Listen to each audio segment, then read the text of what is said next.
আর এটা হলো বিশাল 5টা ট্র্যাপের মধ্যে প্রথম, যেমন এই বিশাল পেইন্টবল ওয়্যার জোন অথবা এই ডায়াবলিক্যাল স্পিনিং মেশিন। সবকটাই ডিজাইন করা হয়েছে কন্টেস্ট্যান্টদের কঠিন পরীক্ষার মুখে ফেলতে।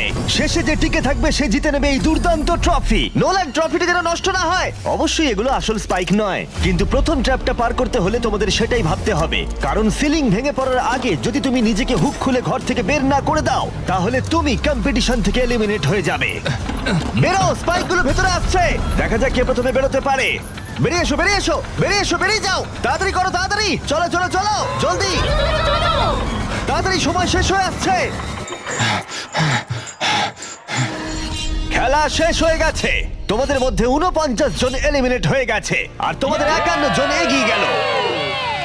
আর 4টে ট্র্যাপ বাকি আছে, আর এর পরেরটা তোমরা বিশ্বাস করতে পারবে না।